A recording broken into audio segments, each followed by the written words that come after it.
Oi, pessoal, tudo bem com vocês?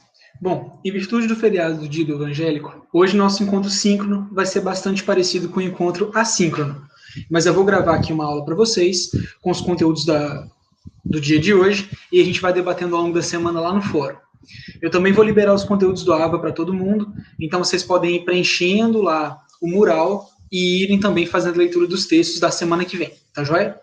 E hoje a gente fala de um assunto muito importante, que é a biodiversidade. A gente está partindo hoje para a segunda etapa da disciplina. Essa disciplina se chama Conservação e Manejo de Recursos. Então a gente falou um tantão de manejo de recursos, de como lidar com o solo, com a água, com o ar. E agora a gente passa para um outro bloco de informações altamente importantes, que é o bloco da biodiversidade.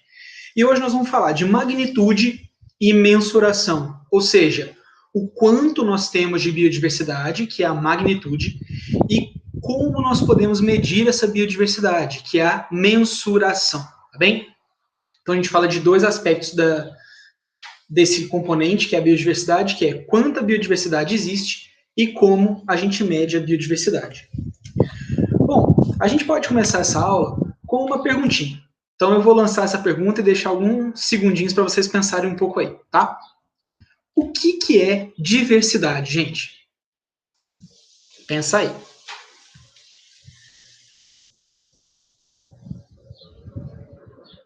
Pensaram? Bom, a gente usa essa palavra, em geral, para descrever coisas que são diferentes entre si, coisas que apresentam dissimilaridade, coisas que apresentam modos diferentes de ação. E, em geral, essa palavra vai ter múltiplas interpretações, dependendo do contexto.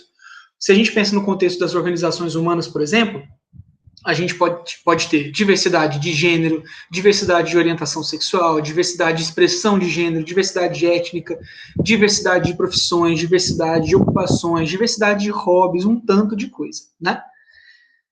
Mas, no contexto biológico, a gente começa a reduzir esse conceito um pouquinho, né? Essa diversidade vai ter um significado que não vai ser tão solto assim, que vai ter algumas implicações bastante importantes para o nosso trabalho. Apesar disso, a gente ainda vai continuar tendo múltiplas interpretações dependentes do contexto. Então, a gente pode dizer que a biodiversidade, ou a diversidade biológica, é dividida em níveis diferentes. E o primeiro nível que a gente trata é o nível de diversidade genética, aí representado nessa foto por vários milhos diferentes, né?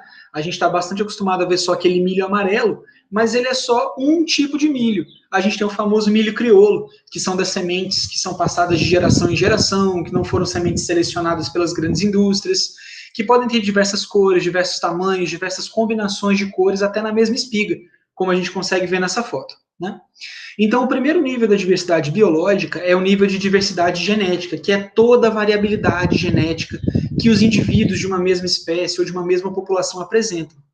Nós não somos iguais, os indivíduos não são iguais. E isso é parte central da diversidade, que começa na diversidade genética.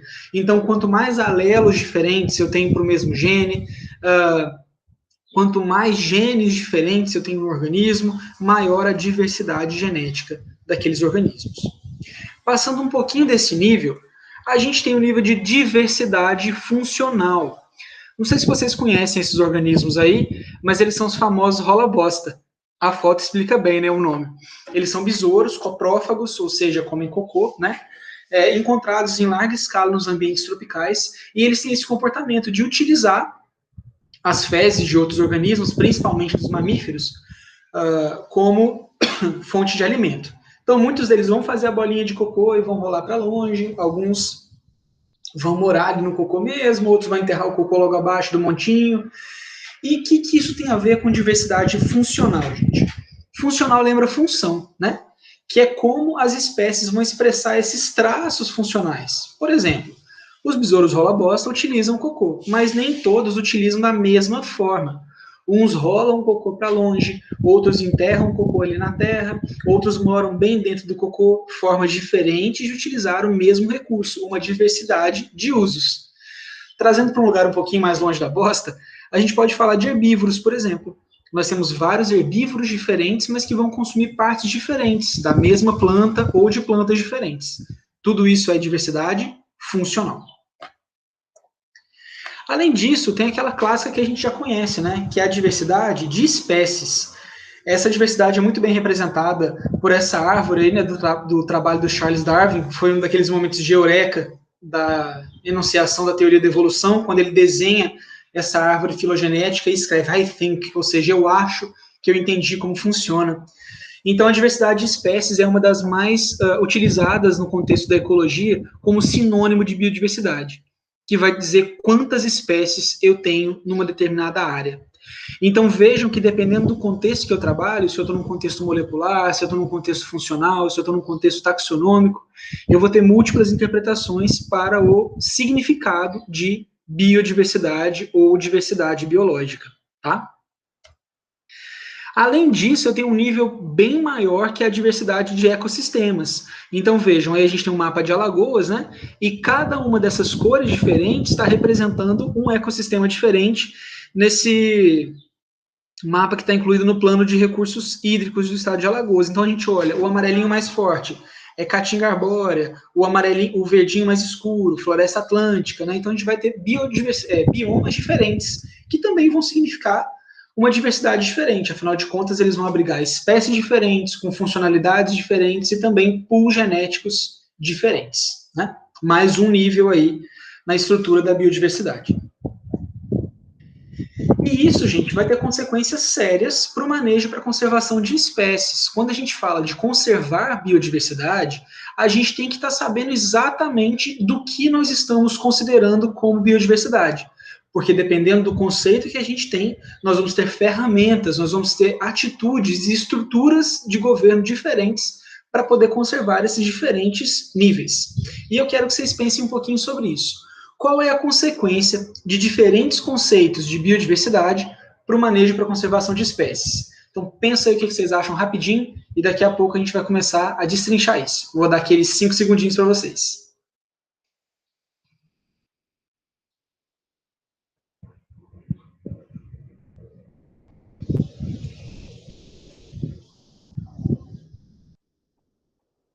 Pensaram? Bom, a questão é que conceitos diferentes vão demandar formas diferentes de manejo, tá? Dependendo do que eu considero como biodiversidade, eu vou ter formas diferentes de conservar essa biodiversidade. Parece uma resposta muito complexa, mas é uma resposta bastante intuitiva. Espero que vocês todos tenham chegado nessa conclusão aí. Se não chegaram, me digam no fórum o que vocês pensaram e a gente pode discutir um pouquinho, tá? Vamos lá. Vamos voltar aos rola-bosta para pensar nisso. Olha só, nessa figura estão ilustrados os tipos de uso do cocô que eu falei para vocês, que os rola-bostas podem fazer. Então vejam bem, ó, nós temos algumas espécies que a gente chama de roladores, que são aqueles que efetivamente vão fazer as bolinhas e levar para longe do monte. A gente tem aqueles que a gente chama de tuneladores, que vão fazer túneis grandões logo abaixo do monte de fezes, né? Estão vendo? Um túnelzão, e enterrar as fezes. E os que a gente chama de moradores mesmo, que só fazem uma cavidade aí no monte de fezes e utilizam para sua alimentação, para botar a sua prole. Agora veja, nós temos espécies diferentes que fazem esse mesmo processo. Nós temos várias espécies que são roladoras, várias espécies que são moradoras, várias espécies que são tuneladoras. Se eu penso em diversidade como diversidade funcional, por exemplo, basta que eu tenha uma espécie de cada tipo funcional de uso que eu vou estar conservando diversidade funcional. Já se eu pensar em diversidade taxonômica, não. Eu vou ter que conservar mais espécies, mesmo que elas pertençam ao mesmo tipo de uso aí do recurso. E se eu pensar em diversidade genética, piorou. Porque não adianta conservar um lugar só, né? Tem que conservar vários lugares que tenham aquela espécie. Então, níveis diferentes de compreensão e de conceituação da biodiversidade vão levar a formas diferentes de manejo e conservação dessa biodiversidade, tá? Marquem isso aí, ó. Níveis diferentes de conceituação da biodiversidade vão levar a formas diferentes de manejo e conservação da biodiversidade, ok? E a gente cai aí nesse quesito, né? Por que é necessário manejar e conservar a biodiversidade? Porque a gente precisa das espécies, né, gente? Ao longo do tempo, o ser humano ele tomou uma posição de relativa primazia sobre as outras espécies. Nós somos uma das espécies que mais modifica a superfície do planeta, né? A gente tem essa facilidade muito grande de alterar os ambientes, de mudar as condições a nosso favor, e inclusive de retirar proveito de outras espécies, né?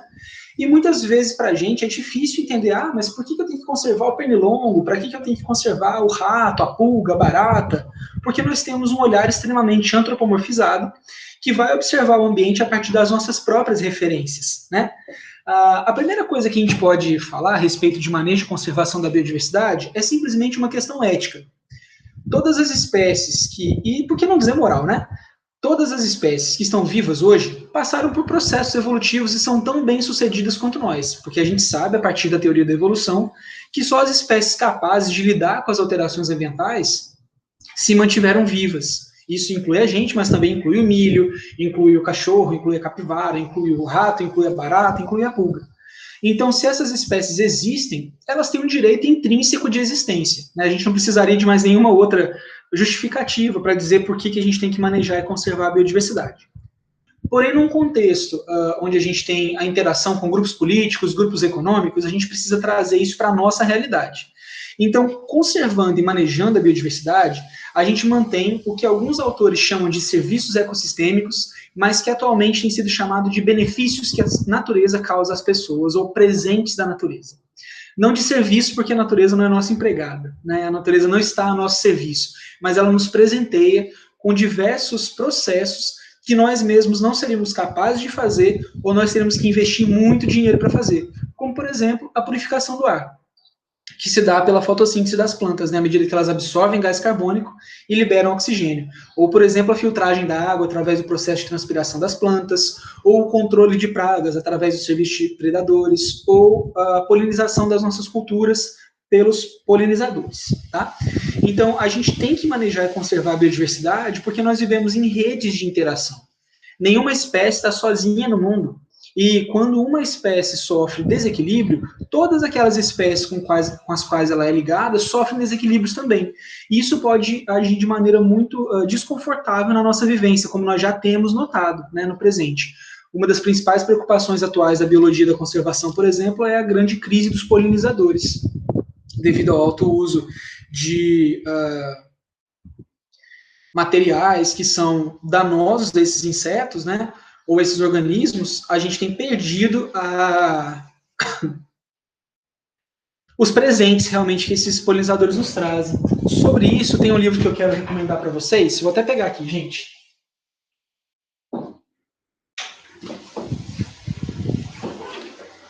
Que é esse livro aqui, ó.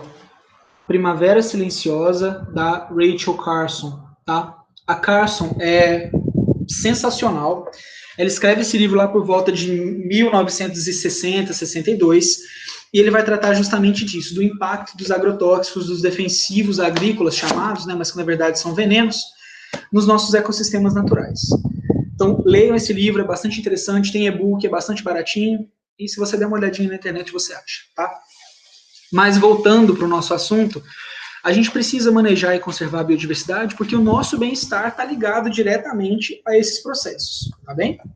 Então, nesse sentido, para manejar e conservar a biodiversidade, a gente tem que entender quais processos geram e quais processos, ou seja, no sentido de aumentam, né? E quais processos diminuem a biodiversidade, tá? Então, ao longo do tempo, pensando no tempo evolutivo, a quantidade de espécies em uma área, ela é baseada basicamente em duas taxas.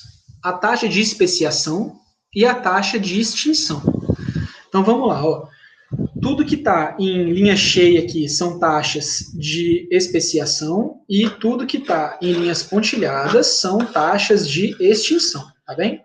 Então o que a gente nota? Que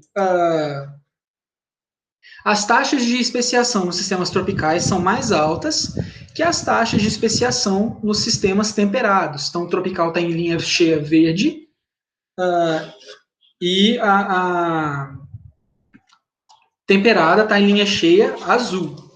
Ao mesmo tempo, as taxas de extinção estão em linhas pontilhadas, a tropical está com a linha pontilhada verde e a temperada está com a linha pontilhada azul, tá? Então, o que a gente percebe? É o balanço entre especiação e extinção que vai fazer com que eu determine quantas espécies eu tenho em um determinado local, né? Que vão ser exatamente a diferença entre quantas espécies estão surgindo e quantas espécies estão sendo extintas. Então, evolutivamente falando, é isso que gera aí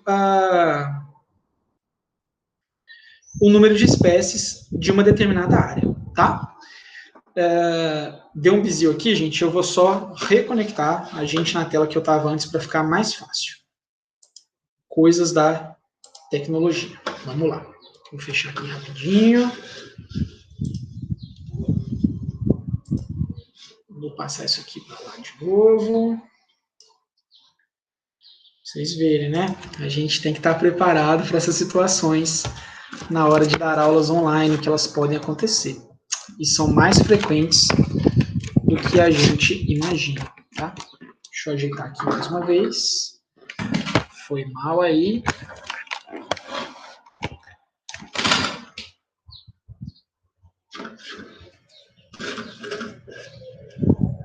Vamos lá.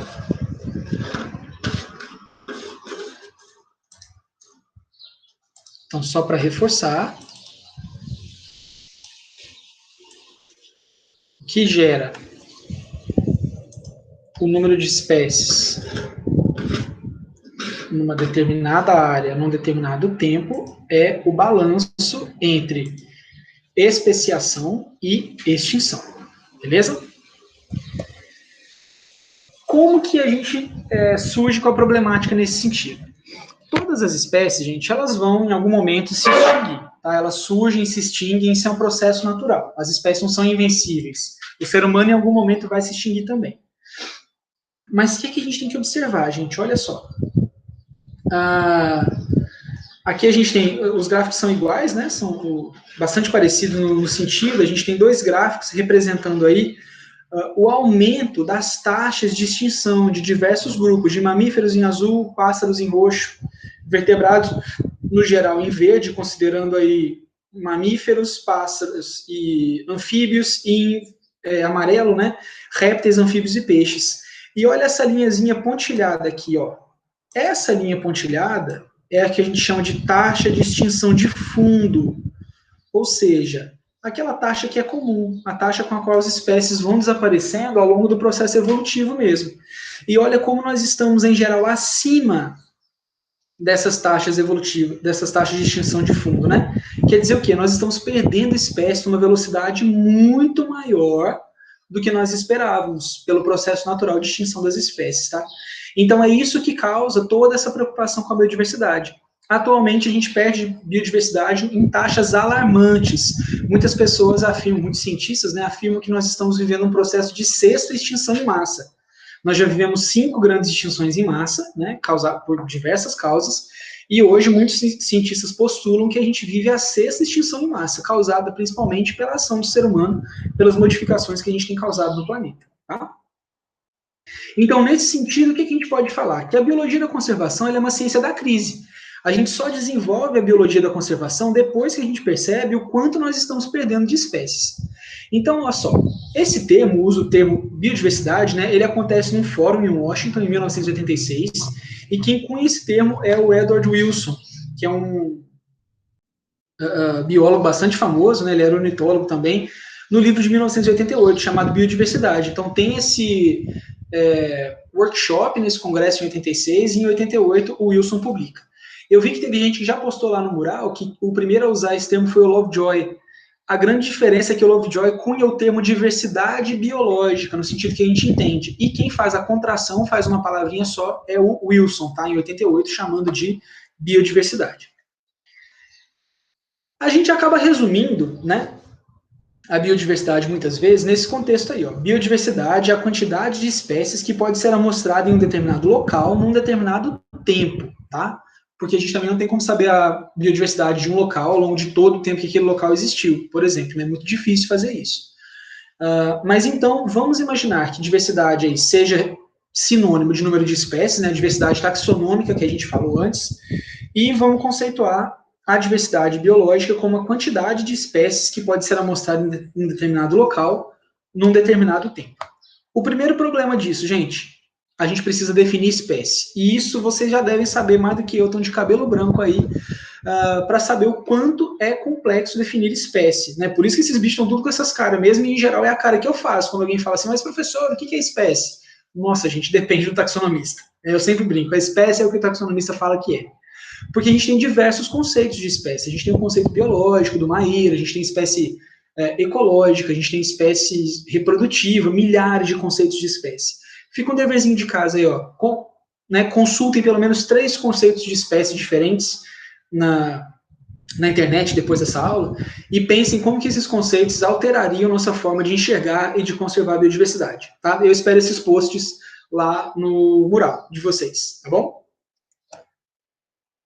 Partindo desse pressuposto, né, para a gente saber como a gente maneja, como a gente conserva, a gente precisa saber o quanto a gente tem. Porque assim, como que eu vou saber se a minha política está sendo efetiva se eu não sei quantas espécies eu deveria proteger ou quantas deveriam estar naquela área? E aí começa uma grande treta, gente. A pergunta quantas espécies há no mundo é uma pergunta bastante antiga e que permanece, certamente, de algumas formas, sem resposta.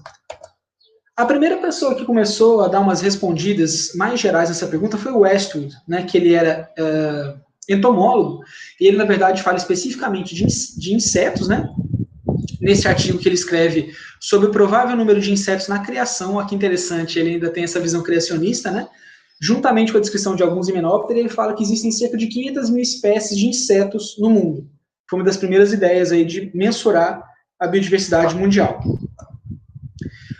Um tempo depois, considerável, né, de 1833, a gente pula para 1982, então mais de 100 anos depois, né? Não que não tenham estimativas nesse meio, mas eu estou trazendo só alguns pontos para a gente pensar como isso se desenvolveu. O Irving diz que existem ao menos 30 milhões de artrópodes, então de 500 mil espécies de inseto, a gente pula para 30 milhões de artrópodes. E aí a gente chega o May, em 88, e o May é bastante interessante, gente, que ele é matemático. Então ele faz uma série de equações, né, pensando em relação à espécie-área, em espécies nos trópicos, espécies nos polos, e chega a essa conclusão. Ó, a gente tem cerca de 2 milhões de espécies classificadas, e ele começa a pensar, bom, cada espécie tem pelo menos um predador e pelo menos uma presa, pelo menos um parasita. Então ele vai fazendo esses jogos mentais e diz que nós temos 2 milhões classificadas, então ele estima que vão de 5 a 50 milhões de espécies, o total, tirando aquilo que já foi classificado, né? Depois ele faz um cálculo novamente e recalcula aí de 5 a 10 milhões, porque nesse próximo cálculo ele já exclui as ligações reversas, né? Então, quando você pensa no predador que tem uma presa, você já está pensando na presa que tem o predador. Então, ele não duplica essas espécies, então diminui bastante a quantidade. Agora vejam como a gente cresceu, gente, de 500 mil espécies de inseto para 5 a 10 milhões de espécies no total. E é muito interessante que muitas vezes esses cálculos levam em conta aqueles grupos que são mais descritos, como os mamíferos, os pássaros, as plantas com flor, as angiospermas, né? E muitos grupos ficam de fora. Mora, em 2011, né, já faz uma estimativa dentro daquela prevista pelo MEI, dizendo que a gente tem cerca de 8,7 milhões de espécies no mundo. E tem um artigo bastante interessante de Miller e colaboradores em 2017, que vai trazer um outro panorama para nós. Então, vejam que interessante os gráficos que ele traz. Ó, são gráficos de pizza, que representam a proporção de cada grupo. Aí na legenda a gente tem direitinho, ó, o cinza mais claro, animais, um cinza um pouquinho mais escuro, fungos, depois as plantas, depois os protistas e as bactérias. Vejam que só o estudo de Miller, colaboradores, considera as bactérias, né? Os outros param aí nos fungos, né? Não tem a consideração das bactérias. E olha como muda a proporção desses organismos quando a gente pensa do total de espécies, né, quando a gente inclui as bactérias, os seres unicelulares, tá? Então aqui, olha só, em Wilson, a gente tinha cerca de 17% das espécies sendo plantas. Isso cai para 2,8% no estudo do Mora, né? E cai bastante ainda no estudo do Miller, né? Porque ele está considerando as bactérias, que não tinham sido muito consideradas ainda. Então, a gente considera para essas estimativas, muitas vezes, aqui, ó, anterior, organismos grandes. Isso leva a gente a uma compreensão de quê? a gente pode ter cerca de 2,2 bilhões de espécies no mundo, considerando os micro-organismos. Ah, professor, mas que bobeira, isso aí não é nem importante, para que eu vou considerar a diversidade num negócio que eu nem vejo? Porque, basicamente, gente, a maior parte dos processos ecossistêmicos dos quais a gente depende são realizados por micro-organismos. Se não tivessem, por exemplo, as micorrizas, as associações entre fungos e plantas, a gente não teria absorção de nutrientes pelas plantas tão facilmente. A gente tem micro-organismos na nossa pele fazendo diversos trabalhos, micro-organismos no nosso intestino fazendo diversos trabalhos. Uma pergunta para ficar na mente de vocês: será que a gente se nutre do que a gente come? Ou será que a gente se nutre daquilo que as bactérias que estão no nosso intestino comeram e excretaram para a gente? Fica a dica, vamos procurar sobre isso, tá? Então, quando a gente vê a inclusão de seres unicelulares, né, aumenta enlouquecidamente o potencial de espécies a serem descritas ainda, tá? Para bilhões, para casa de 5 a 10 milhões, para cerca de 2,2 bilhões de espécies. E aí, qual que é o problema nisso, gente? O artigo do Mora, aquele de 2011, ele estima que a descrição de uma espécie custe 43 mil dólares. Aí você fala, mas professor, você acabou de falar que um tanto de espécie ainda é descrita e tal, de onde vem tanto dinheiro? Então, gente, ele considera aqui a formação do pesquisador, ele considera as idas a campo para coletar, e muitas vezes um pesquisador identifica mais de uma espécie, né? Espécies novas são coletadas na mesma campanha de campo, então é uma estimativa, tá? É uma média. E pensando nisso, né, pensando nesse valor de 43 mil dólares por espécie, e no tanto de espécie que o Mora coloca que a gente teria para descrever ainda, que ainda lá no torno dos 8,7 milhões, a gente levaria ainda 1.200 anos para descrever as espécies que não foram descritas e gastaria 364 bilhões de dólares. E isso naquela estimativa dele, gente, de 8,7 milhões de espécies. Descontando aqueles 2 milhões que a gente já descreveu, né? 6,7 milhões. Imagine 2,2 bilhões. Nunca seremos capazes de descrever, né? E nem de pagar essas descrições. Então tem muita coisa que a gente ainda não conhece, tá? Que precisa ser protegida também. Então, aqui a gente tem essa problemática do quanto a gente já perdeu sem ao mesmo conhecer, já que a maior parte das espécies ainda não foi descrita, né? Uma grande problemática da biologia da conservação, tá? E aí, o que é que a gente pode fazer pensando nisso? A primeira coisa que a gente tem que fazer é saber o mais exatamente possível quantas espécies nós temos. Tá? Aqui nesse gráfico, a gente tem um gráfico clássico de trabalho de ecologia de comunidades que diz, a partir do número de indivíduos que eu coleto em uma determinada área, quantas espécies eu devo coletar. A gente chama isso de curva de acumulação.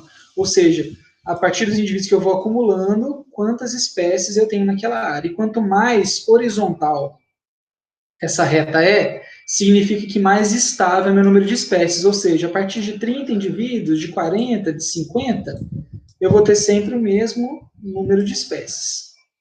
Isso me faz com que eu consiga comparar lugares, né? Se eu tenho lugares que a curva faz isso, quer dizer que eles são bem mais diversos do que esses lugares aqui abaixo. Faz sentido para vocês? Se não fizer, botem lá no fórum que a gente conversa sobre isso mais uma vez, tá?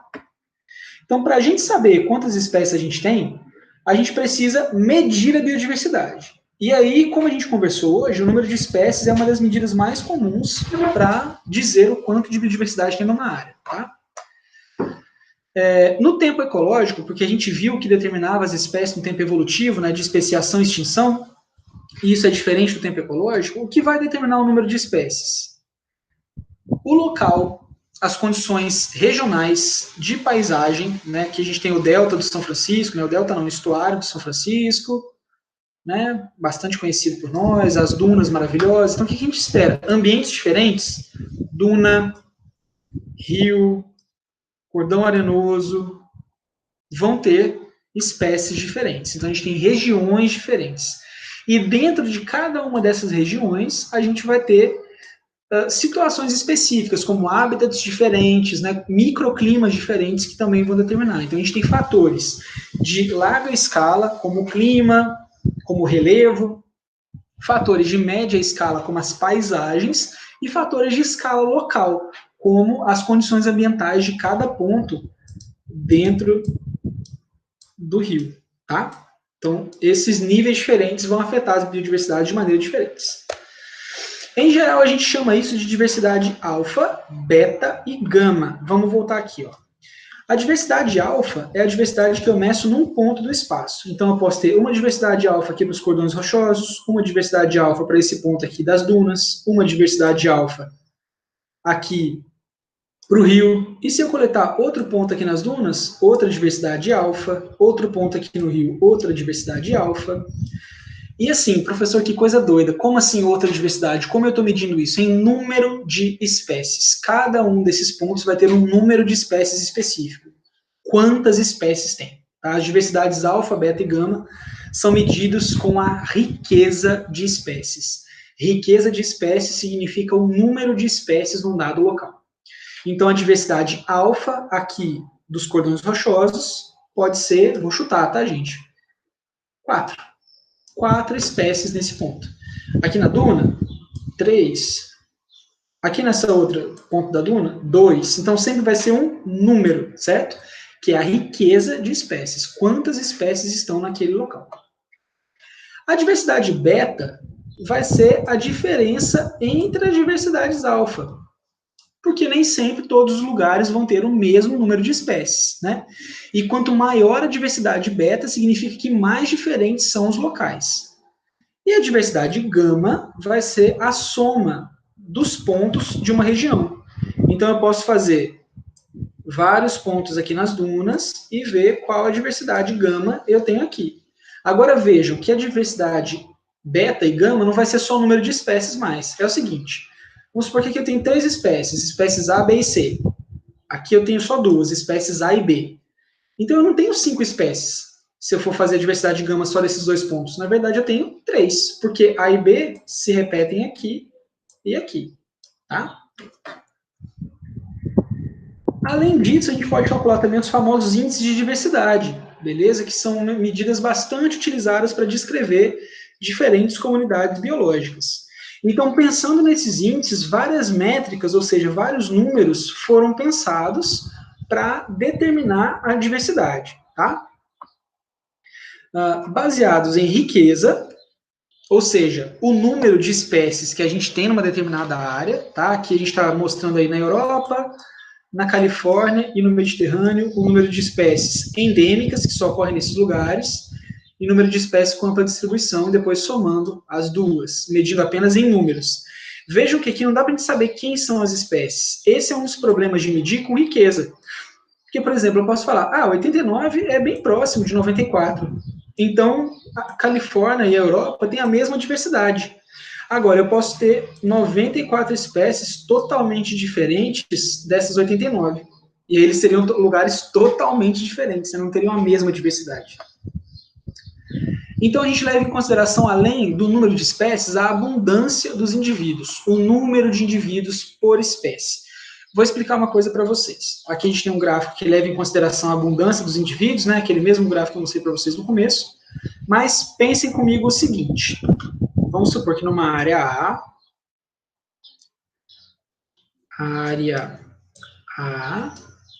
e aqui eu tenho a área B.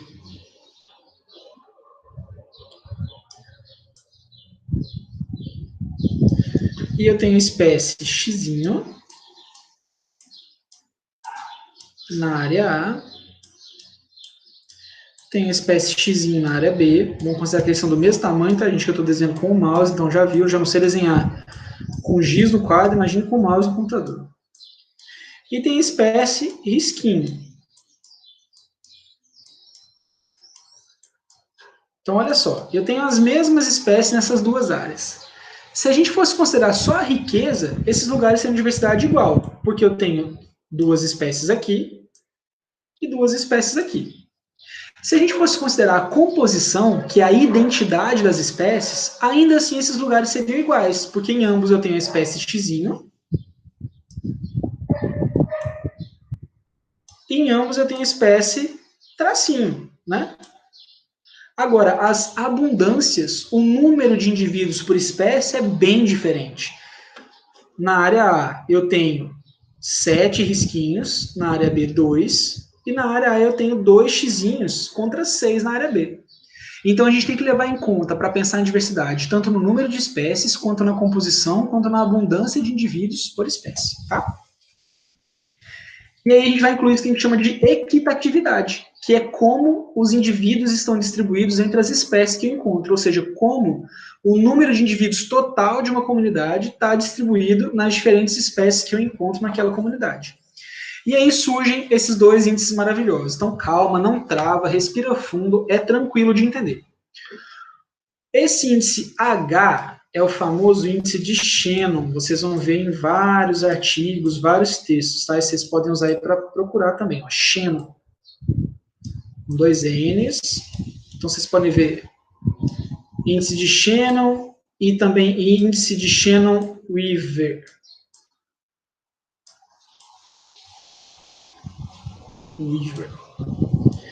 Esse índice D aqui é o índice de Simpson. Bastante utilizados, tá? Ambos servem para calcular a diversidade das áreas, incluindo a equitatividade, a distribuição dos organismos pelas espécies. O índice de Shannon, ele vai ser um índice que vai privilegiar mais espécies raras em contrapartida às espécies abundantes. E o índice de Simpson vai priorizar mais as espécies abundantes em detrimento das espécies raras.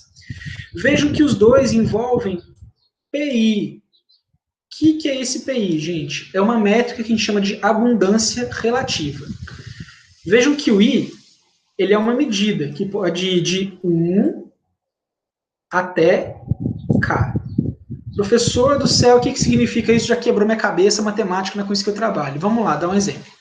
Se a gente tem uma comunidade com 4 espécies, I vai variar de 1 a 4.